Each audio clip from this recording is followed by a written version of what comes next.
We're having unprogrammed worship today, so we don't have music or anything. And I think we'll go to about 10 after 10 since we're just having unprogrammed worship. And I hope everybody can stay, but if you can't, that's fine. Um, are there announcements that we need to make? I want to wish Happy Mother's Day to my mother, who is no longer with us. I miss her terribly. I want to I want to wish all the mothers here a beautiful day today. It's cold here.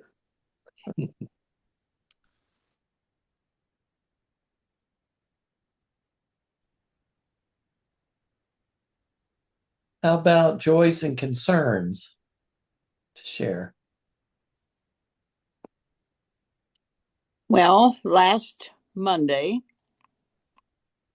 I went to a graduation at University of Indianapolis. My uh, youngest granddaughter graduated, and she's also a long distance runner. And they had a special graduation for the track team because they were in Missouri at running races during the graduation of the rest of the seniors. She is a biology chemistry major on her way to be a doctor. And in the program, and it was announced, and she made a speech. She was representing the part of the track team in her speech, summa cum laude. Hmm. I'm so proud of her for biology chemistry. I won't even want to come close to that. And she has been accepted at Rush in Chicago for a specialized training. She wants to be the person in the operating room who takes care of the lung heart machine during your open heart surgery. Hmm.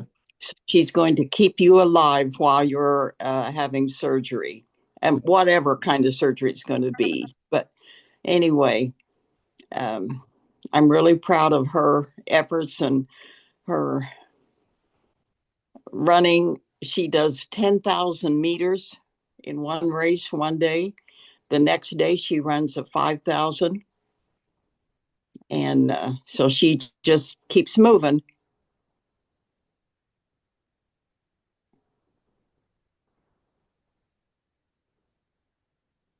Yesterday, I attended graduation ceremony at Wilmington College. Hmm. Um, and it was just a beautiful day and a beautiful ceremony. Um, I went to a school where there were thousands of us in my graduating class, and and the wonderful attention that each student gets at Wilmington, it was just lovely to see them and witness what a happy day they were having and the wonderful individual attention that they got through their course of studies at Wilmington.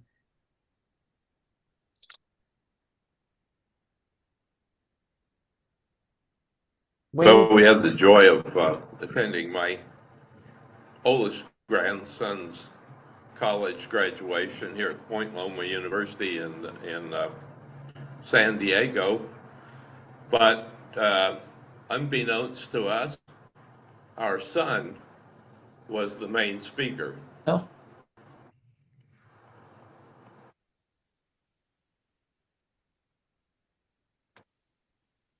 Wednesday night, I got to go to a program called Sweet Night of Jazz, which featured the jazz bands from the high school. And Drake was center stage because he's a senior and he got to play a couple of solos, and I was so proud of him. And then last night we went to some kind of big musical that the school had put on, and his band that he's in, where he plays the guitar, they were featured as one of the acts. Made me very proud. I spent the week with my two very, very fondest elderly people. And Dick's sister is 94 and he's 86. I was afraid he wasn't going to be able to manage the change of coming out here. And the first couple of days were a little rocky, but he slipped right into his routine and he did just great. And we went over and cleaned his sister's house. It's just a little dent in what her son and daughter-in-law have done to a very beautiful home. But it was a nice dent, and the kitchen is clean, and we like that. And there's something so amazing about slowing down, you know, and just trying to be present, not going anywhere, just doing what we're doing. You know, God's in his actions.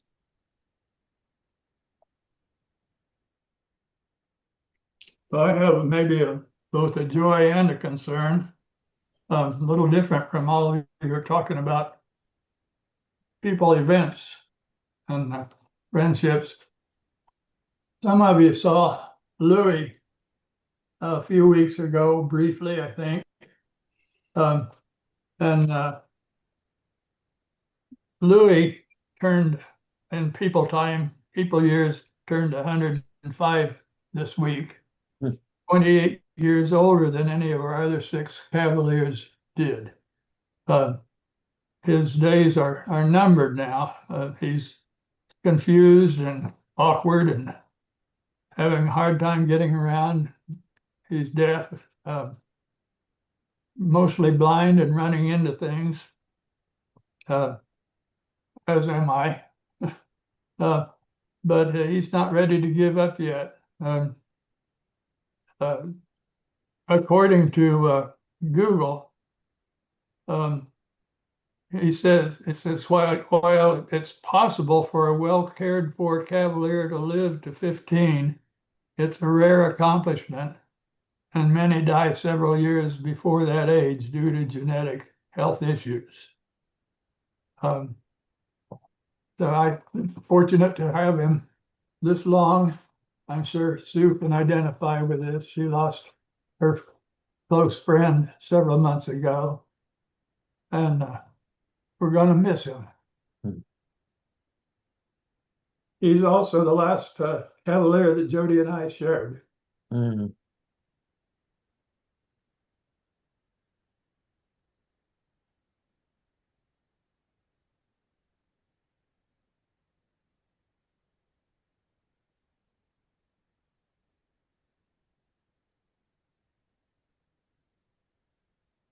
Thank you for sharing that, David.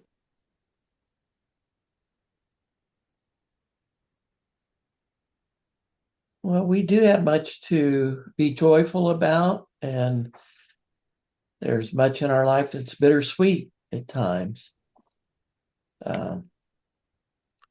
Let's lift all these to God, and also let's share them in our hearts as we support one another. And we will now go into unprogrammed worship. I'd invite you to please mute yourself just for feedback purposes.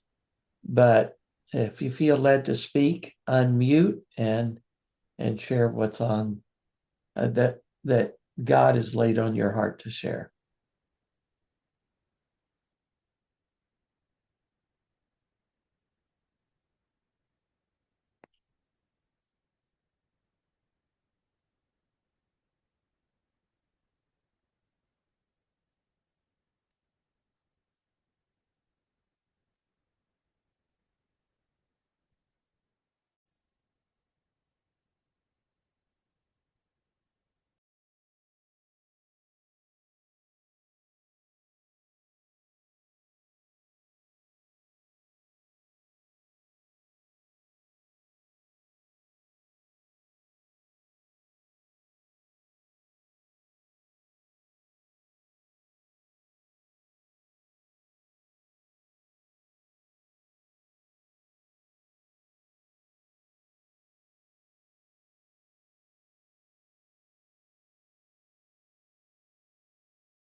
As Donna mentioned yesterday, we were at Wilmington College's 150th commencement services.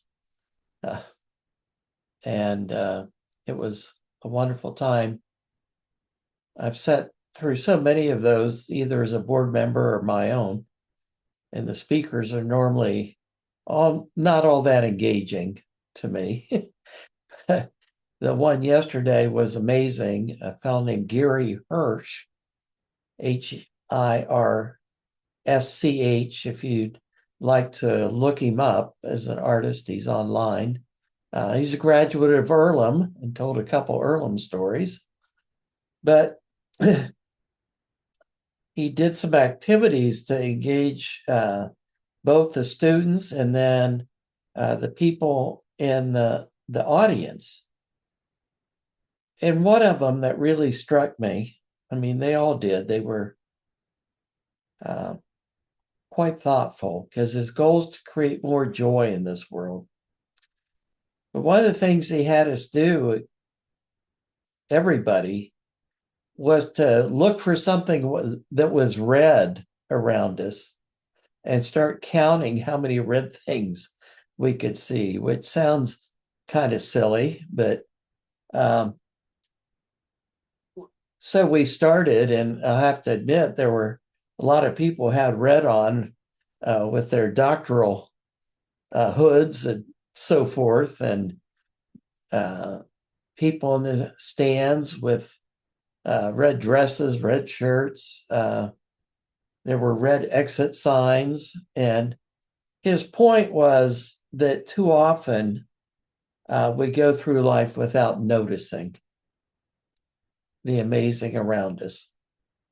We're just oblivious to it. And it was the last commencement for our campus minister, Nancy McCormick, who was retiring. And she used a new version of scripture called The Message. And one of the verses said, "Be the light in this world and look for the and bring out the God colors all around you." And I thought those two pieces of commencement were really important, not just to the grads, but to us, to be paying attention to what's around us and the ordinary everyday beauty. And I've been doing that this morning during worship, and just surrounded by beauty here, the clouds, the blue sky, the geese coming up on the patio to eat leftover bird seed that's dropped. For all the trouble, it is a wonderful world. And I was so grateful for his messages yesterday.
My mind is still in the inspiration question today.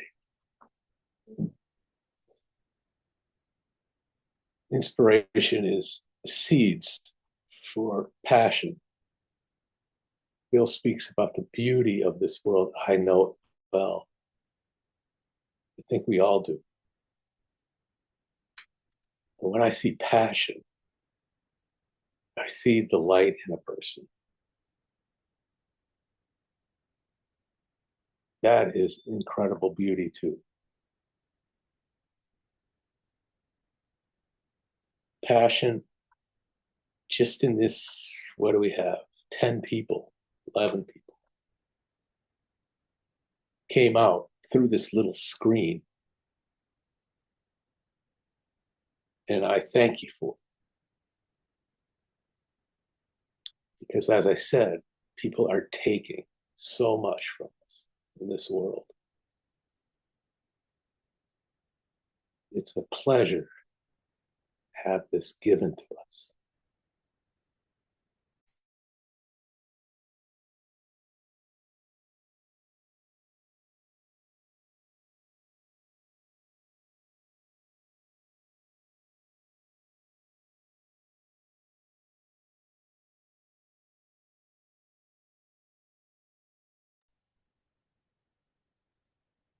Yesterday, we gathered with approximately 50 other people to help our great granddaughter Reese celebrate her first birthday. And while I'm pretty sure that she won't remember anything, we can assure her that she had a great time, as did we. I was sitting with a friend of mine, Don, who's a friend of several of us, but not familiar with a lot of people that were there. And Don would ask me, well, who's that? Well, I would say that's a friend of the family, or that's an uncle, that's an aunt, that's a cousin, that's a grandparent, that's a great grandparent. Oh, that's so and so's ex wife. Oh, that's so and so's ex husband. And on and on and on. And it finally dawned on me how fortunate we were to be there together. Don said he was amazed that we all got along. Such a large and diverse group of people meeting at the family farm to help celebrate the first birthday of a little child. It was more about the rest of us gathering, really, than Reese's birthday, because she won't remember. But all of us that were there will remember forever. What a great day it was to be together, and an even greater blessing that we all put aside our political views and got along and had a wonderful day. So today I'm very, very thankful for my family, my friends, and the fact that we do get along so well and love and trust and understand each other.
So earlier this week, Dick and I went to Descanso Gardens, which is a place very near his sister's home.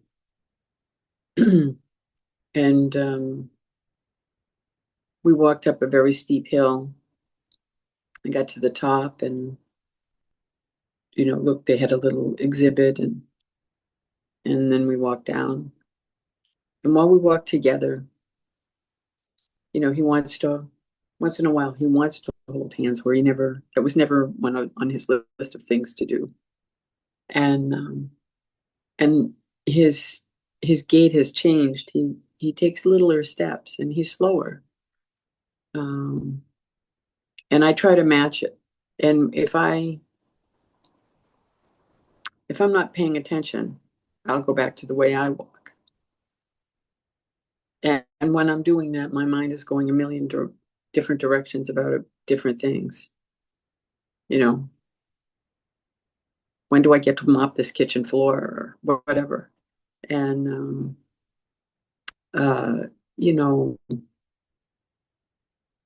what's going on in the world, and also sometimes about the limitations, how we can go and spend 2 weeks with his sister, but we can't go to my summer house, which is like heaven to me. But I'm struggling with the fact that for now I just can't go, and it's a loss. And I realized that I need to pay attention in order to be in that space with him, moving at his rate and his way, matching his gait. And that kind of attention requires that I let go of all those other thoughts. I just have to be there now. It's like I invented in meditation until I realized it was a familiar idea. And then it just seemed, there we were in the middle of this beautiful forest with these, we're moving from the redwoods to the camellias, and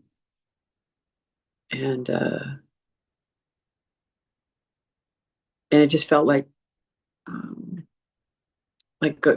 God was walking there with us in Dick's rate, and that all I needed to do was just match. I don't even have to make anything up or make it harder than it needs to be. It just needs to be here now, be with him now.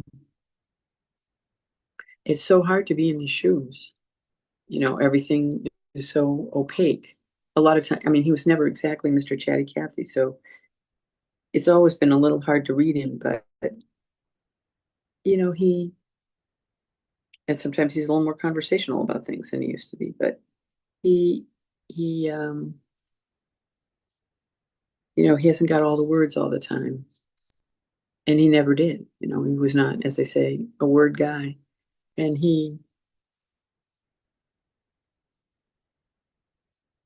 if he can't retrieve a word, he feels stupid, when all I want is for him to feel loved. And I'm not in charge of his feelings. All I can do is love him and hope he feels it.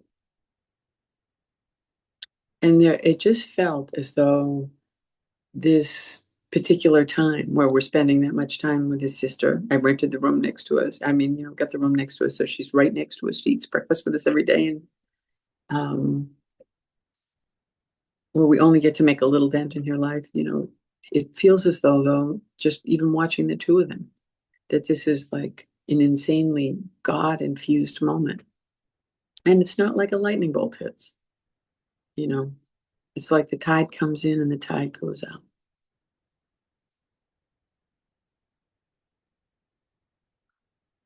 I get so afraid when the tide goes out that I'll be there by myself. But I know I won't. Whoever's walking with us now is going to walk with me then.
if friends' hearts are clear, we can close meeting for worship for the day.